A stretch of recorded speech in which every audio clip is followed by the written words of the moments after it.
Hi friends, let us talk today about a very interesting pseudoscience in psychology called as phrenology.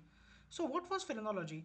Phrenology was a pseudoscience. It was not a real science. It has been proved to be scientifically inaccurate, but it was a pseudoscience that linked certain bumps on the person's head to certain aspects of the individual's personality and character. The phrenology heads or busts were used to be performed by phrenologists to perform skull readings, which supposedly revealed information about a person's character and tendencies. This practice was based on the idea that certain functions were located in specific areas of the brain. Phrenologists suggested that the brain was composed of muscles, which, like other areas of the body, grew bigger when they were used more often. So, phrenologists proposed that bumps were produced in those areas on the skull. So basically, phrenology originated in the late 1700s in Vienna by a German physician Franz Joseph Gall's theory of organology, which later was popularized by Gall's assistant as phrenology. Gall noticed that the cerebral cortex of humans was much larger than that of other animals, which he believed was what made humans intellectually superior. Eventually, he became convinced that the physical features of the cortex could also be seen in the shape and size of a skull. He believed that the bumps on the surface of the brain or on the surface of our head could be detected by feeling the bumps on the surface of our head. He suggested that the bumps, the indentations, the overall shape of our skull could be linked to different aspects of our personality, our character, and our abilities. So what he did was, after examining heads of many young pickpockets who were thieves, they were petty thieves, he examined their heads and found that many had bumps on their skulls just above their ears. He suggested that these bumps were associated with acquisitiveness, which was a tendency to steal or hoard or exhibit greed. He also wrote a book on phrenology, which suggested that moral and intellectual faculties were innate. In other words, people were born with their moral character and intelligence, right? So he believed that the brain was composed of many different organs and each controlled different faculties, propensities, and sentiments. The form of the skull represented and reflected the form and development of the brain's organs. So basically, it was based on the belief that specific tendencies were tied to particular areas of the brain.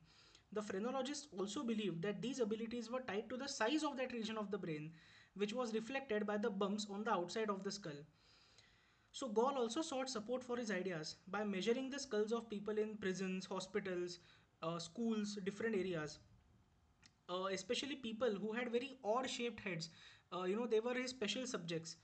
Based on what he found, he developed a system of 35 different faculties, okay, in the brain, each of which he believed corresponded to some particular skill, like reproductive instincts, love for our offsprings, okay, ideas and emotions, affection, self defense, courage, murderous instincts, tendency to conceal, duplicity, sense of property, desire to build and create, or something like personal regards, self-interest, selfishness, need for esteem, fear or timidity, kindness or compassion, respect for others or veneration, determination or firmness, right? These were some of the like the qualities that he identified, like conscientiousness, justice or respect or love of truth, hope, wonder, ideality, wit, imitation, individuality, form, size, weight, coloring, locality, number, order, eventuality, time, tune, language, comparison, causality.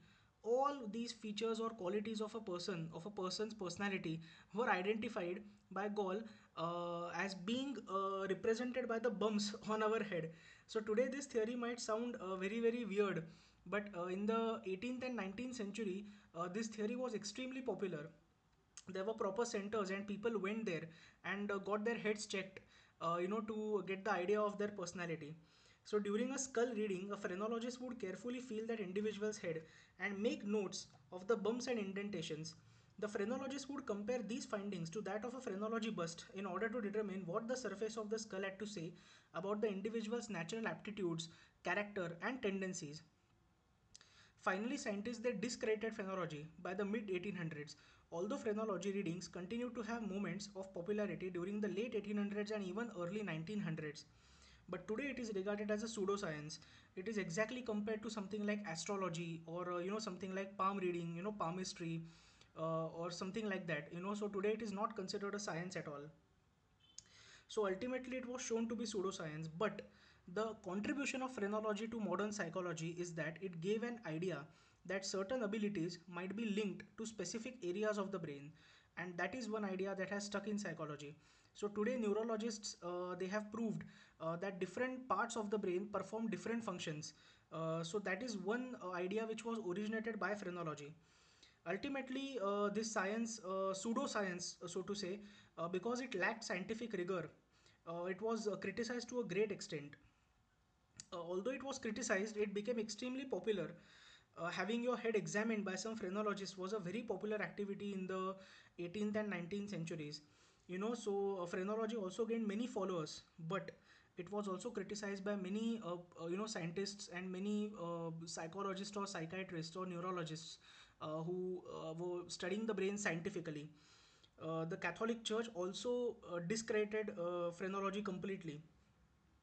So even after Gall's death in 1828, some of his followers they continued to develop it, but eventually this pseudoscience popularity, and checking of our heads and the bumps on our heads to determine our personality, that kind of thing ultimately declined to a great extent, and today it is no longer a science, or today it is no longer practiced anywhere.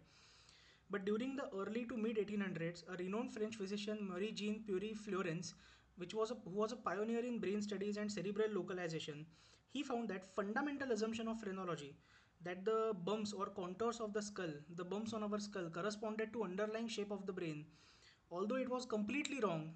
Okay, he proved that it was completely wrong.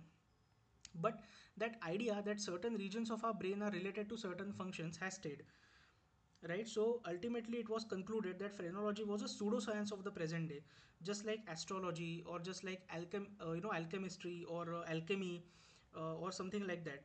So it does not have any scientific basis today.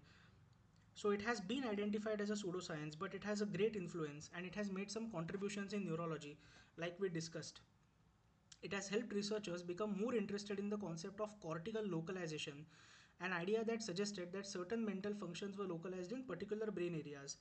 Right, so phrenology very incorrectly believed that bumps on our head corresponded to our personality and abilities, but they were absolutely correct in believing that different mental abilities were associated with different areas of the brain. Even modern research methods allow scientists to use sophisticated tools such as MRI and PET scans to learn more about localization of functions within the brain. That was, in short, phrenology. But phrenology has also played a role very negatively in scientific racism, right? So it has contributed to racism. Today, it is presented as nothing more than a quirky pseudoscience of the past, but it definitely played its part in increasing racism in the 19th century. It was frequently used as a way to justify slavery and racial inequality, with proponents of the pseudoscience suggesting that it proved the biological superiority of the white people, or the Aryan races, so to say. Studies also suggested that differences in arrest rates and IQ scores are due to inherent differences in racial groups and not a reflection of systemic racism. Right? So, these ideas, which are absolutely ridiculous and which are absolutely discredited and proved false in today's times, were also given by phrenology. So, all in all, phrenology was a pseudoscience that proposed that bumps on a person's head could be used to determine their traits and character.